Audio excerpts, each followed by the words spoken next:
Hello everyone, this is Peter from Franque de la Fuente. I'm very happy to have Darren today joining me from Inspired Homes, Los Arqueros. Thank you for having me on. Pleasure. So we are continuing with our country files. This is the project that we have now ongoing, and the purpose with this project is to learn a little bit more about the process in other countries, and to see what the differences between the other countries and Spain, and what we can learn from that, and in the end how we can use that information to help clients here locally on Costa del Sol. And today I'm happy to have Darren to talk about the UK perspective. We did the Swedish already, and of course the UK buyers traditionally are biggest buyers here on Costa del Sol. So first of all, let's go through a little bit about the process in general in the UK, and then we'll discuss a little bit more maybe on how that differs from here in Spain, and in your experience, what UK clients ask for, what they need to know, what's different, and so on. And the role of the agent is always interesting. We usually talk about that. So as I understand it, in the UK, it's similar to Spain in that way. You don't have to have a license to work as a broker. Yep, that's correct. That's correct. Yeah. But to pursue the activity of a real estate activity, then you need to have a line. Yeah, the company needs to be registered. Yes, that's right. The individual's not so. All right. So that's actually similar to here in Spain. Yeah. But in the UK, because we know here in at least on Costa del Sol, that many times the client works pretty closely together with the agent, like yourself, and your job is of course to find the best suitable property for the client, and you can do many viewings. But how is the system in the process in the UK? Do you work with a buyer's agent, or is it? Yes, I mean, in the UK, the potential buyers normally find an agent in the local area.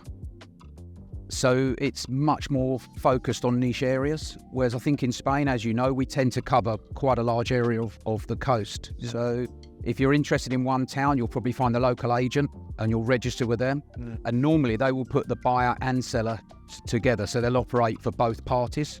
Whereas in Spain, we collaborate a lot more. Yes. And then you have, of course, so in the UK, the buyer is actively looking for the properties and not really looking for the right agent to assist them with the Absolutely, yeah. So in Spain, they're looking for properties, but also they're looking for areas, and they may be unsure on the coast. So I think to start with, they pick an agent that resonates with them and they feel comfortable with them. Whereas in the UK, it's much more orientated towards the areas. Yeah, okay. Yeah. So in the UK, you're looking for a specific property in that area, in a certain area. You know, there may be one or few agents. Absolutely. Who are specialists in that area. Yeah. Yeah. Okay. Well, so yourself, you're located in Los Arqueros. Yes. Los Arqueros, right? Yeah. So I guess that you were specialized in that area. Yeah, it's one of the areas we specialize in. Yeah, absolutely. Benevis, Marbella, Estepona. Yeah. But specifically Benevis is a strong area for us. Yeah. And then when it comes to, you said something to me here before actually, that maybe we don't have the exact facts on this, but the turnover on a property is much, much quicker than in Spain. So a property is not on the market for that long in the UK? No, in the UK, probably a £500,000 property will probably sit on the market, if it's priced correctly, for maybe 1 month. Whereas in Spain, the lead times are much longer. They've come down recently because of the lack of inventory. But it's the market's much more liquid in the UK. And that's something we make our clients aware of as well. Yeah. It's one of the key factors, just in case they need to sell quickly, etc., etc. It's not a liquid asset as it would be in the UK. I understand.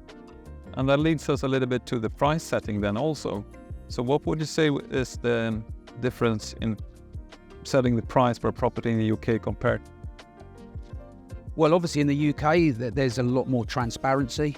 everybody uses Rightmove. You can see every transaction done for the last 20, 25 years. You can see what your neighbours sold for. Yeah. In Spain, it's much, much harder. We have to wait for data from the notaries, which is published retrospectively every 3 or 4 months.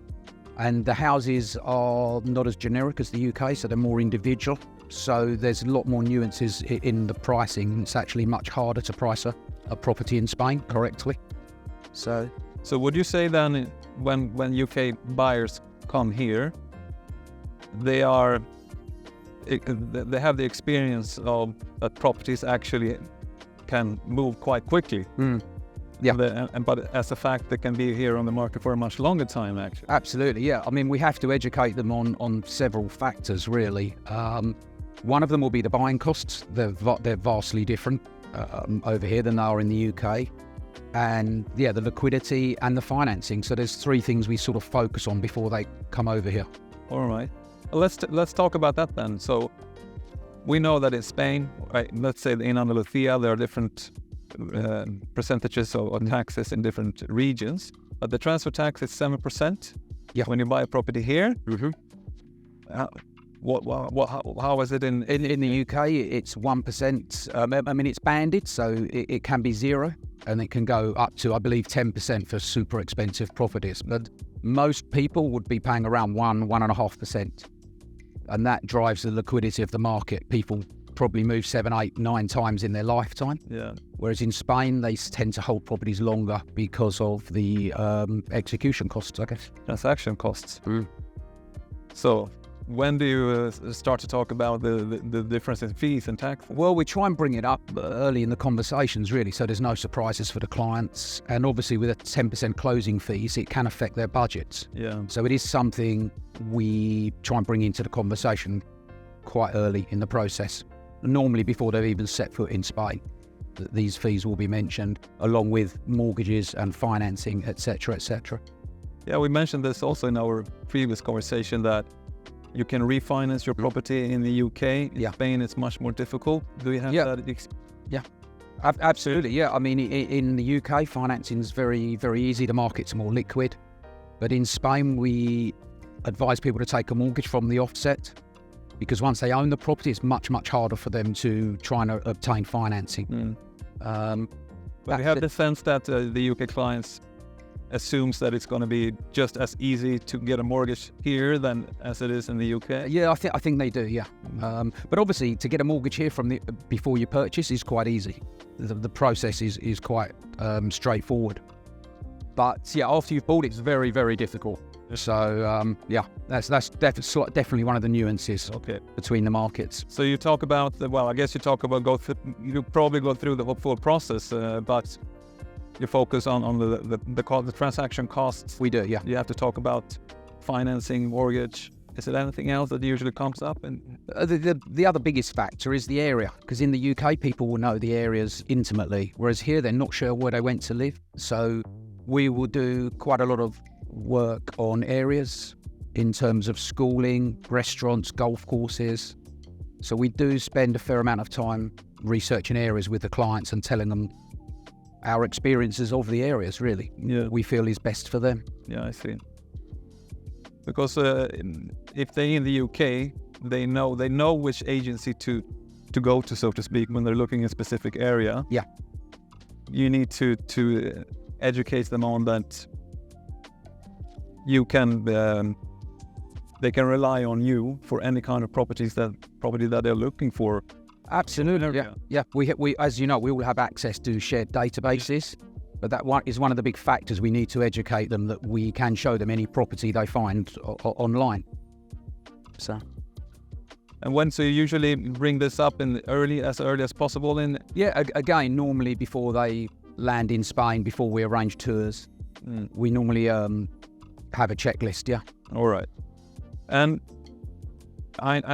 we have it in our brochure as well, that it is a fact, and it's similar to Sweden actually, that the commissions, agents' commission are quite much less.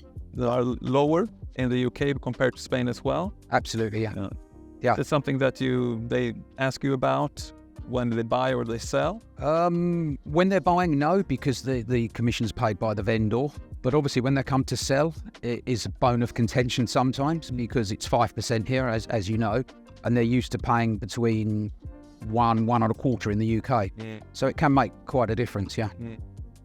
And what about because the big difference, we spoke about this earlier in regards to the Swedish market, and it seems to be the same in the UK, that the transparency about the full process, the information about the property that you're buying in UK